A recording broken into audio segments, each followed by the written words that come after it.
Hi folks, it's Evo here from Thundermist Lure Company, and welcome to today's episode of Thundermist Fishing Tips. In fact, welcome to today's bumpy episode of Thundermist Fishing Tips. We have got some chop today, folks, and we also have the boatless angler with us. We've got Antonio at the front of the boat. And today, folks, we're fishing Lake Erie. We've got a very good chop on the water right now. Wind's going to pick up as the day goes on, but for right now, folks, the conditions are fine. And what we're going to do, running the stingnose jigging spoon, folks, and I've got the 1.5 ounce peanut bunker on, and I tipped it with a little chartreuse eye drop. I like to tip them if I can. And Antonio, you went with what? 1.5 stingnose minnow. 1 3/4 stingnose minnow. Yeah, okay, so you went with the minnow, I went with the stingnose peanut bunker. And silver eye drop. Silver eye drop, okay. So a couple of different presentations today, one with a more quicker fall and a couple different color eye drops to see what these fish are honing in on. But we're hoping we could trigger a few bites, folks. We've got a beautiful day, just a bit windy, but it's nice. The breeze is nice, keeps the bugs off you out here. And we'll see if fish are going to cooperate and get into some fun. Stay tuned, folks. That's a bumpy hook set there, folks. Oh my goodness. Tell you what I did. We're moving so quick with this wind, I threw a drift sock out just to slow us down a bit. And as soon as I did that, boom. So those drift socks help an awful lot. I actually have 2 of them.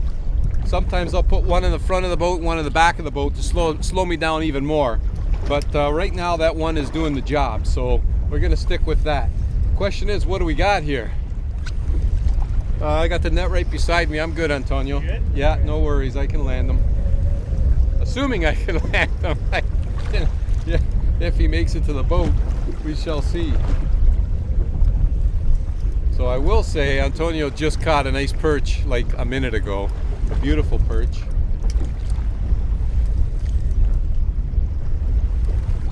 And I've got something a little bit bigger.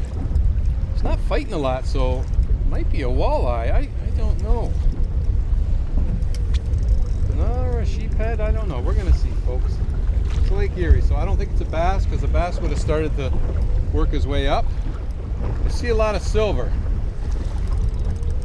We got ourselves a sheephead, folks. We got ourselves a sheephead. So let me grab those pliers. I'm gonna release this fish, assuming I can land them. Okay, yeah, just a smaller sheephead. Nice one though. You see my eye drop there. There we go, nice sheephead. And I'm just gonna give him a nice little release here. There he goes, okay. Now here's the thing with sheephead, folks. I'll tell you what, here on Lake Erie, the sheephead are really thriving. And there's a good reason for that. So Lake Erie's been infested with gobies and zebra mussels. And you know what loves to eat those? Well, most fish do, but the sheephead gorge themselves on the gobies and the zebra mussels. So they've got lots of food, but the huge advantage, folks, is when sheephead spawn, they don't spawn on the ground. Because the problem is, the gobies are feeding on eggs, but gobies are down on the bottom. Sheephead spawn in the water column. So they spawn suspended, so their eggs are floating up above all the prey of the gobies. And because of that, they've got a better success rate. And as a result, between that and all the food they have available with these gobies now and the zebra mussels, they're just thriving, folks, like thriving. And the perch, well, I'll show you the perch Antonio caught. We got him in the cooler here. Nice size Lake Erie perch, like decent perch, right? Nice size perch. And of course we kept them still flopping around there, but very lively because we just caught him like a minute ago. So you never know what you're going to get out here on Lake Erie. We didn't expect to get any perch because we're moving pretty quick. But hey, he was aggressive. No, he was aggressive and he went after it. So, okay, we're off to a start, folks. Where there's one, there's more, folks. Oh, Antonio, bounce it right off the bottom. I'm letting that stingnose hit the bottom, and then I'm pausing for like a second or two, and then I'm jigging it back up. And it looks like that's triggering some hits. Yeah, oh my goodness. I love it, folks. Now I am using a one-piece, it's a medium power rod. And you want something a little bit with a bit of a backbone, especially if you're going to use, well, for two reasons. One, for heavier lures, but two, for the hook set. You need a little bit of power for hook setting, especially out in this big water here that we're fishing today. So a medium power rod is perfectly fine. Okay, Antonio, I don't know if this fish might have crossed your line, I think, actually. All right, I'll reel in.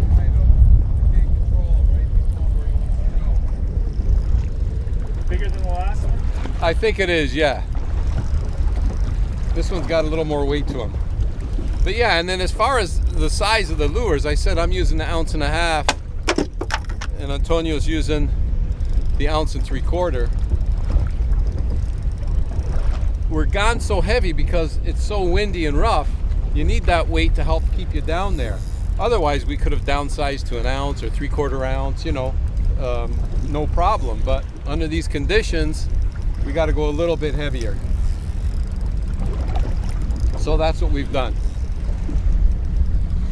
But you always want to fish, you know, as light as you possibly can. All right, let's see what we got here, folks. Is it another sheephead? I see a lot of silver. I think it's another sheephead. Like I said, they're just thriving out here, folks. Thriving. This one's a little bit bigger. Just a bit bigger. He just nailed it, too. Just nailed it. All right. Hey, a little bit bigger. Oh, a little bit bigger, a little bit heavier, too. Oh. Let's get him right back in there. Okay.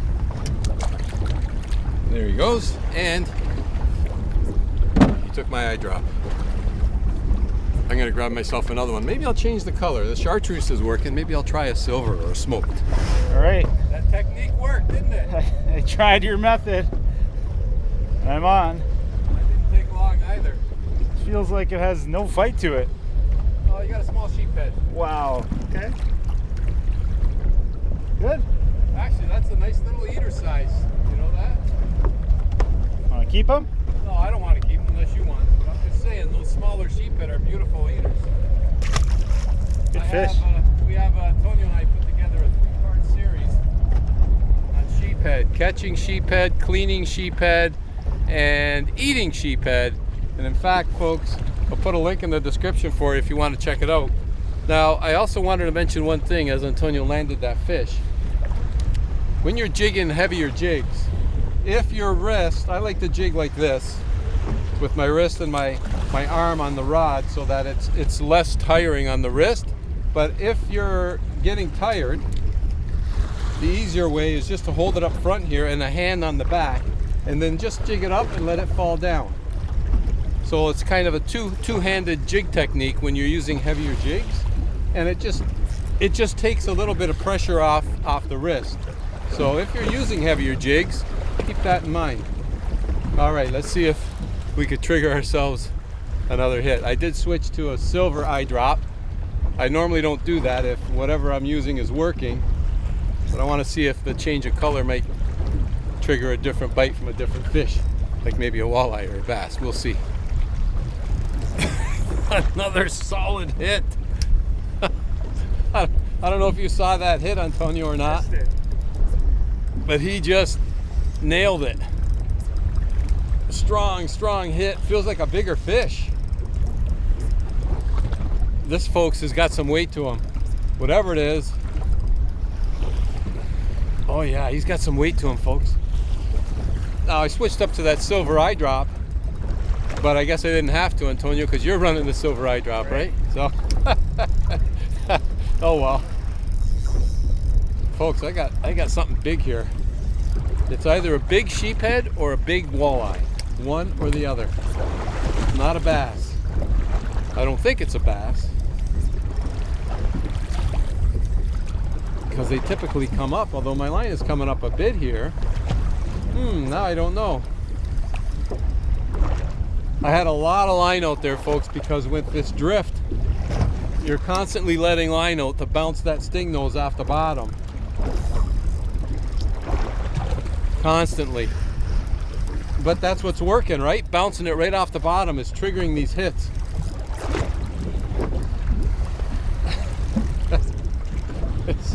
This is a lot of fun, folks. It's a little bumpy, but a lot of fun. Gorgeous day. Got a nice walleye chop, but where are the walleye? That's the question. Oh, wow. Wow. Now I gotta watch that drift sock. That's the only disadvantage of the drift sock. I'll come on this side. It can get in the way, but I can move it. Wow, I got something big here, folks. I got something big.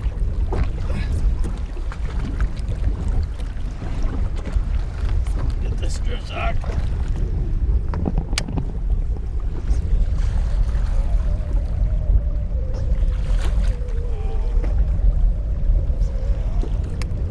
There's a yellow cord on this drift sock, which is a little cheater line.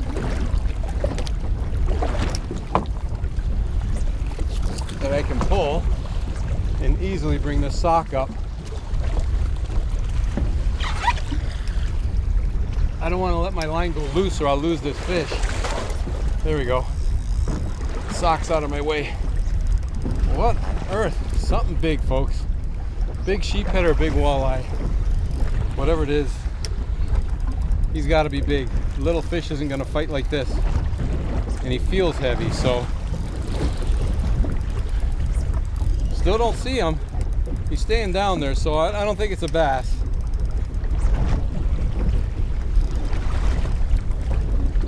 I still don't see him, folks. I still don't see him. Oh, you know what? Antonio. Yeah. Antonio, get the net. Come on over here. All right. Holy folks. Antonio, grab the net. Working on it. Grab the net. You can't even see your lure. He hammered it. That's a nice walleye. Holy mackerel, folks. When I say he hammered, I told you it's either a big walleye or a big sheephead. That, folks, is a big walleye. Nice. Look at that fish. That's a big walleye. Oh no. Antonio, I think this is a keeper. He inhaled that stingnose, 1.5 ounce, and it's in his gills. It is literally in his gills. Oh well, okay. I was gonna release this because that's, I mean, they're all keepable. We don't have a size limit here in Ontario. But that's just a big walleye. But unfortunately, if you're ever faced with that, folks, don't ever let a fish go that you think isn't gonna make it. You're better off keeping that fish. Wow. Folks, I'm telling you what, stingnose jigging spoon, folks, that's what it's all about right there. I mentioned the walleye chop. We got a beautiful chop going today, folks. And we're gonna have to keep this fish. So in the live well he's gonna go. I'll grab a nice photo for Facebook and Instagram. What a dandy. I'll put him in the live well for now. Really, that fish is big. He's gotta be a 10-pounder. I would have liked to have released that fish, but what are you gonna do? Folks, you know what? Jigging. You gotta give it a try. Get yourself some jigging spoons, get out on the water. If it's a little rough and a little windy, just upsize a bit. Make sure you can feel the bottom. It's very important. If you don't feel that bottom, you're not fishing in the strike zone. So that's why a heavier lure enables you to feel the bottom, like Antonio just did there, and he set the hook. And I'm ready to sign off, but let's see what Antonio's got. I saw that hook set, Antonio. You never stop fishing, right? So you like that depth, right? Bounce it off the bottom. It's working. This is another big fish. Another big one, another big walleye. Where there's one, there's more. You know that, right? Yeah. Yeah, when I was fighting that fish, I didn't see him. Typically, when you see the sheephead, you start to see the silver relatively quick, like I see there, right? Yeah. So, but when I didn't see anything, and then I saw that dark brown in the water, I thought, oh boy, we got ourselves a good walleye here. All right. There you go.